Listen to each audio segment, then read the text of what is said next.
إن الذين كفروا سواء عليهم أأنذرتهم أم لم تنذرهم لا يؤمنون.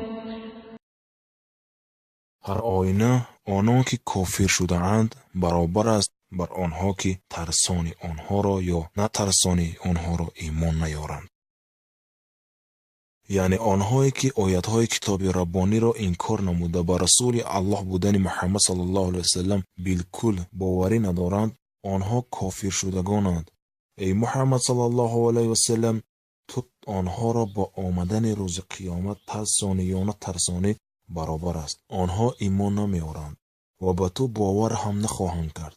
ایمان آوردن آنها را انتظار مباش و برای این حسرت هم مخور، زیرا شخصانی را که در تقدیرشان کفر ثبت گردیده است حجت و برهان برای آنها کارگر نیست و ایمان خواهند آورد. ختم الله على قلوبهم وعلى سمعهم وعلى أبصارهم غشاوة ولهم عذاب عظیم.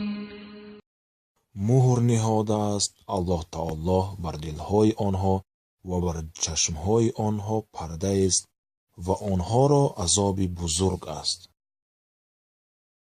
الله تعالی در دل شخصانی که کافر به دنیا آمده و از آن کافر می روند چنان مهر نهاده است که برای به آن وارد شدن نور ایمان راه نیست. چون دل چنین شخصان معوای نور ایمان نیست، پس صاحب آن هرگز از کفر خلاصی ندارد. این چنین الله تعالی در گوشهای آنها مهر زده است که حرف حق را نمیشنوند. چشم آنها را پرده پوشیده است که راه هدایت را نمی بینند. یعنی برای چنین آدمان مفهوم هدایت یافتن یک چیزی تماما بیگانه است. بنابراین الله تعالی در آخرت برای چنین شخصان عذاب شدیدی تمام نشونده را مقرر کرده است، زیرا نیکویی آخرت برای تقواداران است نه برای طغیانگران. ابن ابو حاتم از ابن عمر رضی الله عنه روایت میکند که صحابه ها از پیامبر الله صلی الله علیه و سلم پرسیدند: یا رسول الله، ما قرآن را تلاوت نموده برای خود چیزی میخواهیم و آرزو میکنیم و چون تلاوت را خاتمه میبخشیم از آیاتهای بعدی ما را یک حس ناامیدی فرا میگیرد. چی کار باید کنیم؟ حضرت محمد صلی الله علیه و سلم در جواب سوال با سوال جواب گفتند: آیا برای شما اهل دوزخ و اهل جنت را بیان نمایم؟ اصحاب در جواب گفتند: آره. رسول الله صلی الله علیه و سلم آیت یکم سوره بقره یعنی الف لام میم تا کلمه مفلحون تلاوت نمودند و گفتند که این برای اهل جنت است.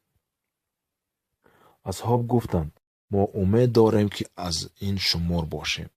باز رسول الله صلی الله علیه و سلم از ان الذین کفروا تا عذاب عظیم خوانده گفتند که این گروه از اهل دوزخند. اصحاب این را شنیده پرسیدند: ما از این گروه نیستیم؟ پیامبر صلی الله علیه و سلم گفتند: آره، شما از این زمره مردم نیستید، زیرا نیکویی آخرت برای تقواداران است نه برای طغیانگران. از مناسبت آیات ها چنین معلوم می شود که اول سوره از صفت مؤمنان خبر داد و بعد آن شخصان کافر را برای ما معلوم نمود. ومن الناس من يقول آمنا بالله وباليوم الآخر وما هم بمؤمنين. از مردمان کسانی هستند که میگویند ایمان آوردیم به الله و به روز آخرت و نیستند آنها از زمره مؤمنان.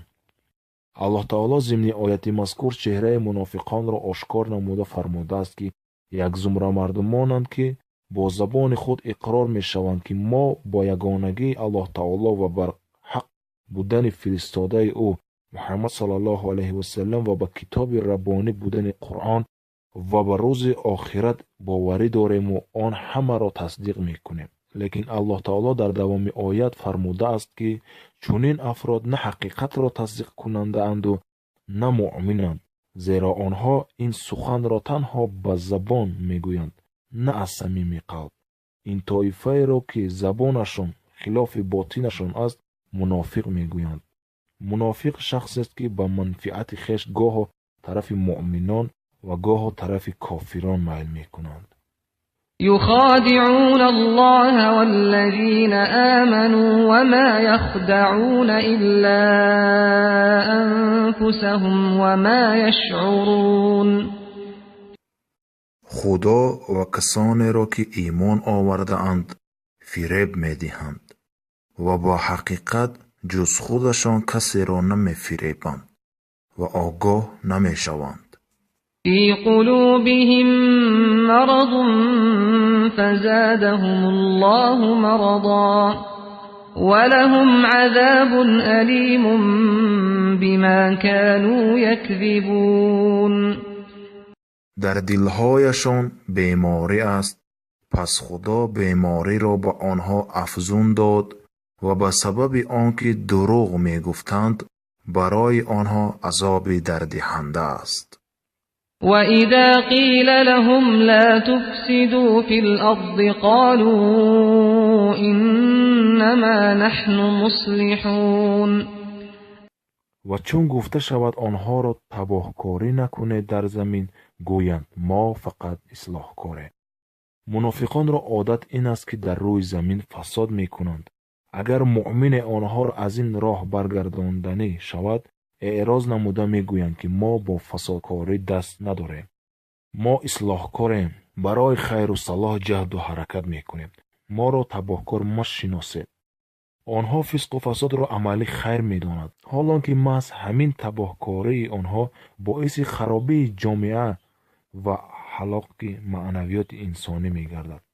ابن کثیر رضی الله عنه در کتاب خود روایت را از صحابه کرام سلمان فارس رضی الله عنه روایت کرده است که سلمان فارس این آیت را خواند و گفت حالا شخصی که در این آیت در نظر داشته شده است به دنیا نآمده است، اما متاسفانه حالا این گونه شخصان در جامعه به نهایت بسیار پیدا شدند. یعنی به عملهای آنها نظر شود همه از تعلیمات اسلام بیرون است، خلاف کتاب ربانی، خلاف وصیت فرستاده او محمد صلی الله علیه و سلم عمل میکنند. جار میزنند که من مسلمانم، قرآن را سراپا خواندم، زیارت خانه خدا کردم و ها قضا. اما چون پرده از چهره این خواننده قرآن و با هوس مسلمان و سیاحاجی برداشته شود، میبینی که او حتی نماز نمیخواند. ادعا میکند که همین گونه عادت در دور و زمان حکم فرماست، باید با آن مطابق شد. خود را اصلاحکار و مسلمان زمانوی دانسته با این فخر میکند، اما نمیداند که با چنین عملش خود را فریب داده و بیخبر مانده است. خلاصه اگر این فسق و فسادی که امروزها جامعه را فرا گرفته رواج دارد پیشگیری نشود و آن محصول زمانه ارزیابی گردد، آیا آینده نیک را انتظار شده ممکن است؟ هرگز نه. این است که الله تعالی ما را از این طایفه و خطر آنها به جامعه انسانی با آیت زیر هشدار داده گفته است.